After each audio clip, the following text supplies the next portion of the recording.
Olá, queridos amigos, queridas amigas, que a paz de Cristo esteja com cada um dos amigos, que o Espírito de Deus possa inundar seus corações, dando-lhes o devido conhecimento, entendimento e sabedoria, que todos tenham um dia assim bastante feliz. Vamos à lição? E hoje, segunda-feira, 4 de maio de 2026, a lição 6 de hoje, ela tem como título A postura na oração. A postura que todo cristão deve ter diante desse Criador do universo, quando ele faz assim uma oração, deve ter uma reverência, uma atenção, uma humildade, pois ele está diante do soberano Criador do universo e que a ele toda a honra e toda a glória. E quando nós buscamos orar a Deus, ali nós estamos afirmando que nós estamos confiando nesse grandioso Deus, necessitando da sua atuação para que Ele venha nos auxiliar. E com toda a certeza, o Deus de misericórdia e de amor virá auxiliar, porque Ele, além de tudo, Ele é um amigo de seus filhos. Geralmente quando nós ligamos assim para um amigo próximo, assim íntimo, né, para desabafar, contar assim as nossas aflições, os problemas, quando nós temos assim que dar uma boa notícia, nós buscamos alguém com quem nós podemos confiar, temos intimidade e que nós podemos compartilhar. E com Deus também é da mesma forma, é igual. E assim a oração é uma forma assim de nós abrirmos o coração aos céus, né? Para que possamos falar e dizer todas as nossas aflições, o que nós estamos passando, com um grande amigo que é Deus. A oração não apenas ela mantém nós conectados ali com o Senhor, mas também mostra, né, para o diabo que nós pertencemos ao Senhor. E isto fica bem claro quando nós oramos, porque a oração afasta o inimigo. Quando nós nos ajoelhamos de manhã ou durante o dia, principalmente de manhã, nas primeiras horas, devemos fazer isso, dobrar os joelhos e falar com esse grande nosso amigo, Criador do universo, Deus da toda a glória. Nós estamos declarando visivelmente para o universo, para o exército do mal, que nós escolhemos de servir ao Senhor, Criador e mantenedor do universo. E além disso, quando nós oramos, né, o Senhor envia seu exército para nos proteger, para nos auxiliar, e somos fortalecidos, porque nós somos guardados contra essas hóstias do mal, que diz lá no Salmo 91.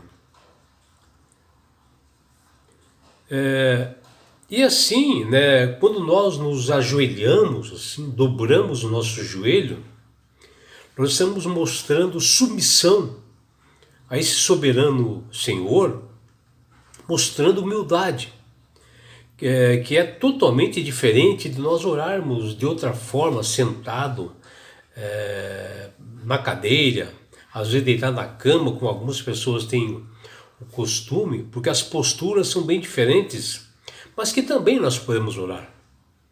Mas só que quando nós nos ajoelhamos, a solenidade ela é maior. Você está mostrando submissão, né? E nas Sagradas Escrituras nós temos vários exemplos assim, de pessoas que foram servos do Senhor, pessoas que trabalharam para Deus, mas que a todo momento elas estavam ajoelhadas, orando, estando em comunhão com o Senhor. No livro de Daniel, capítulo 6, versículo 10, mostra que Daniel, diante das perseguições e aflições, como aqui quando o rei Dario assírio, né, ele decretou contra os cristãos, onde todos deveriam ser levados na cova dos leões, Daniel, a primeira coisa que ele fez foi se ajoelhar e orar ao Senhor. E ele fazia isso durante o período todo do dia, pelo menos 3 vezes ele orava. Já em Lucas capítulo 22, 41, nós temos exemplo do nosso Salvador Jesus. Ali no Getsemane, para que ele não fosse realmente perturbado por as hostes do mal, pelo inimigo ali, naquele momento que ele ia ser entregue, né, para morrer na cruz, ele se ajoelha e faz uma oração espetacular para o Deus Pai.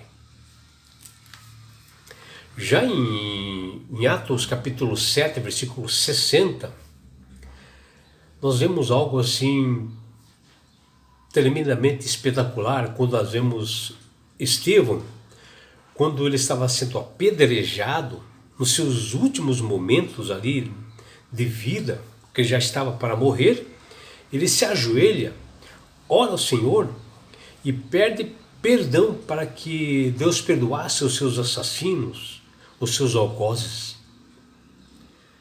Já em Pedro, em Atos capítulo 9, versículo 40,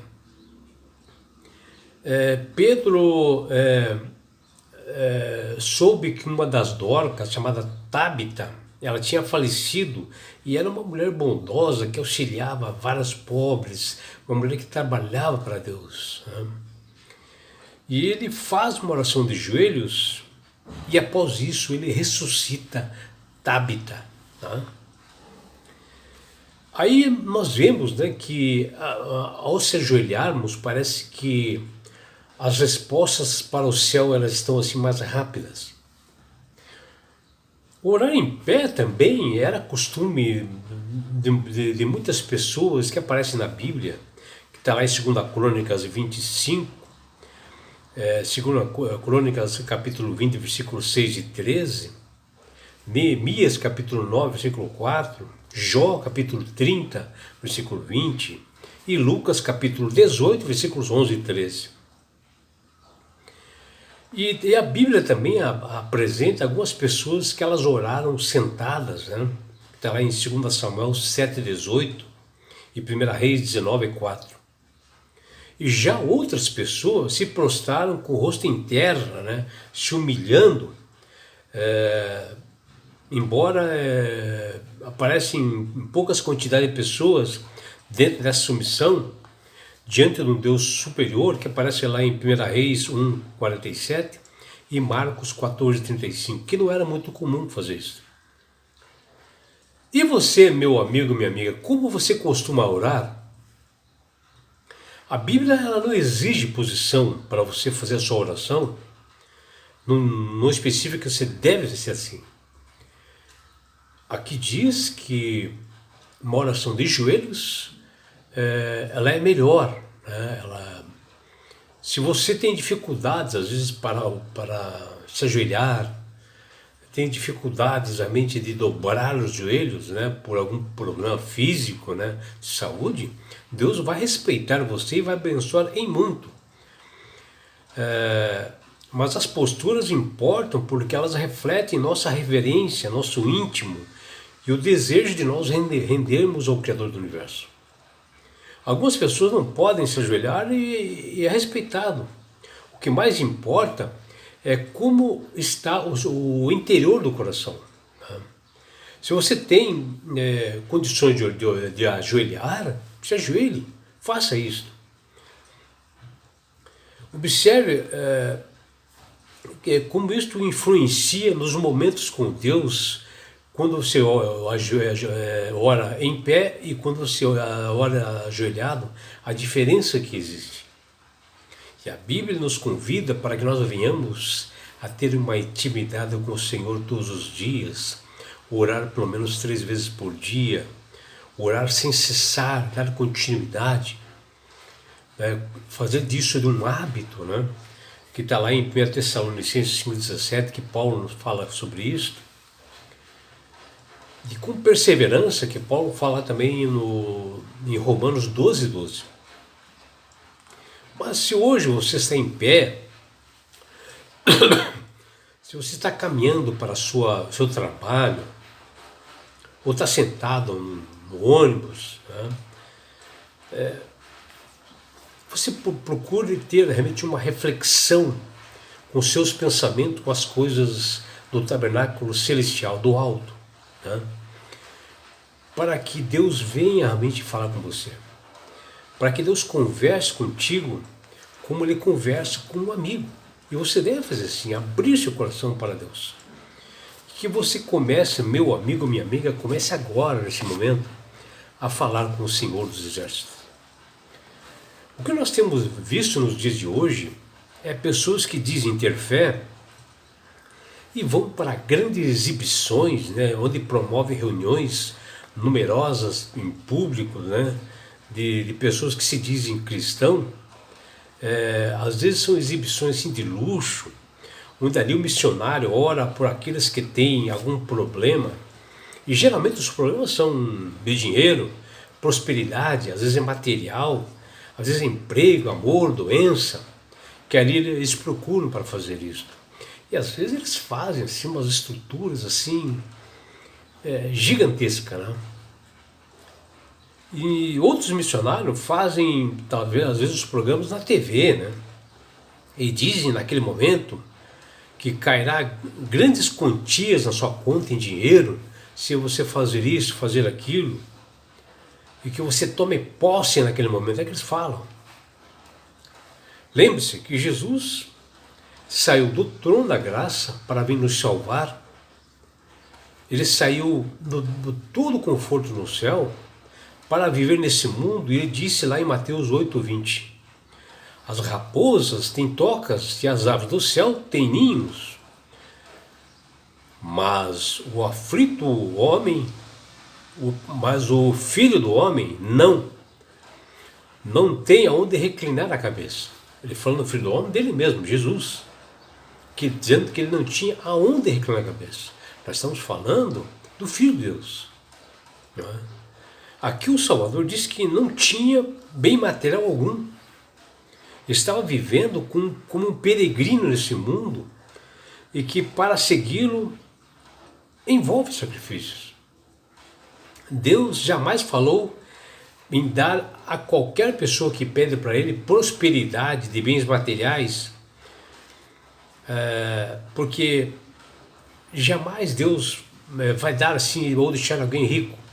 O que Deus dá para as pessoas, quando Ele fala em prosperidade na Bíblia, Deus dá para você saúde, sabedoria, paz.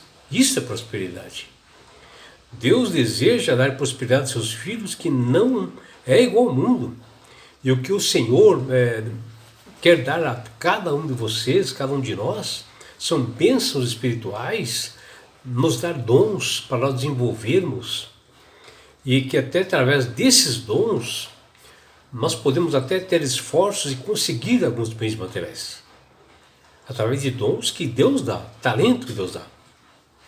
E por isso não adianta em oração tentar pedir um carro novo, ou ser fazendeiro, ou certa quantia cair na sua conta, que isto não acontecerá. Jesus nos ensina de como nós devemos orar, e Ele diz lá, ó, e quando orares, não sereis como os hipócritas, porque gostam de orar em pé nas igrejas, sinagogas e nos cantos das praças, para serem vistos por homens. Em verdade eu vos digo que eles receberam a recompensa, a admiração das pessoas do mundo.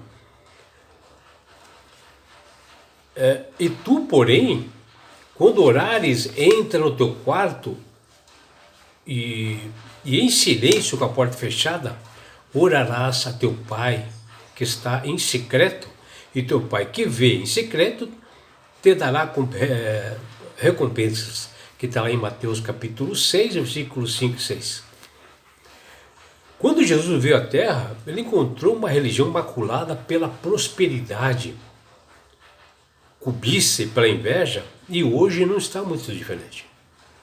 Havia uma constante necessidade dos líderes das igrejas na época de Jesus para tornar público a prática de suas obras, para que todos vissem.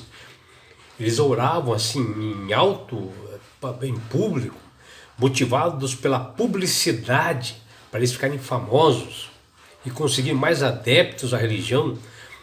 E assim, esses adeptos davam suas esmolas, faziam orações e jejuns. E faziam isso tudo com uma necessidade de tornar público, né? Se julgavam dignos da aprovação de Deus, esses líderes. Né? Jesus veio, porém, para desconstruir esse conceito maligno que, infelizmente, continua no dia de hoje. Que você saiba, né, que uma oração a Deus é abrir o coração ao Criador do Universo em um lugar quieto, separado, tranquilo, sereno, tendo Deus como seu melhor amigo e que tenhas uma intimidade com Ele. Abrir seu coração e falar tudo o que você sente, contando tudo do fundo do coração, falando das suas necessidades, agradecendo a Ele também, louvando a Ele também, cantando, honrando ao Senhor no final das orações. A oração é um processo assim de comunicação, uma conexão entre nós e Deus, que envolve falar diretamente a Deus e também ouvir sua voz através do Espírito Santo em um diálogo sincero, né, com humildade, porque você está falando com o Pai Celestial, e mostrar explicitamente ao inimigo Satanás a quem você pertence. Quando você faz isso e ora ao Senhor, você está mostrando que você é de Deus. Nesse momento de oração, reconhecemos a soberania de Deus sobre o universo e compartilhamos com Ele os nossos medos, anseios, dúvidas, desejos, alegrias, como um amigo faz para outro. Quando de joelhos prostrados, né, nas primeiras horas de um novo dia, logo pela madrugada, estamos declarando visivelmente aos exércitos do mal a quem nós pertencemos, que eles se afastem, porque nós escolhemos servir a Jesus como Salvador e Senhor da nossa vida. E ao ajoelharmos assim, no momento, nossos pensamentos têm que estar voltados às mansões celestiais, às coisas que edificam, né? E assim o Senhor envia seus anjos para nos defender, proteger, somos fortalecidos e guardados contra Satanás, o inimigo do mal, que está lá no Salmo 91. É claro que nós podemos orar em todos os lugares, né? Indo para o trabalho, dentro do ônibus, caminhando, andando, mas o ato realmente grandioso que nós fazemos é ajoelhados para orar diante de Deus, expressa nossa humildade, reverência ao Senhor soberano, mostrando submissão ao Criador do Universo. Ajoelhar-se é a posição mais apropriada e diferente de orarmos do que sentado na cadeira ou talvez deitado na cama. De joelho estamos submetendo todo o nosso corpo, nosso espírito, sob o controle de Deus, para que Ele molde a nossa vida como a sua vontade e seu querer. A Bíblia em Lucas 22:41 diz que Jesus no Getsemane ajoelhou-se para orar. E já Daniel orava de joelhos, está em Daniel 6:10. E Paulo, da mesma forma que ele fala em Efésios 3:14. E tudo isso é modelo para nós. Até Estevão, nos últimos momentos de vida, depois de ele ser apedrejado, humilhado, de joelhos, ele olha para o céu e dá perdão aos seus algozes, né? E diz lá: Senhor, não lhes imputes esse pecado. Com essas palavras ele faleceu de joelhos orando. Vejam, até na hora da morte, de joelhos, são palavras finais da oração de Estevão, que é um exemplo para nós. Que você, meu amigo, minha amiga, possa refletir no que nós falamos hoje, que você possa dobrar os seus joelhos, buscar o Senhor, ler mais as Sagradas Escrituras. Se você não entende, clame ao Senhor, busca Ele, peça a presença do Espírito Santo, que Ele é Deus, como amigo, enviará os anjos até você. Que você tenha um dia prazeroso e deleitoso ao lado do Criador do Universo. É o que deseja seu amigo João Carlos Amorim.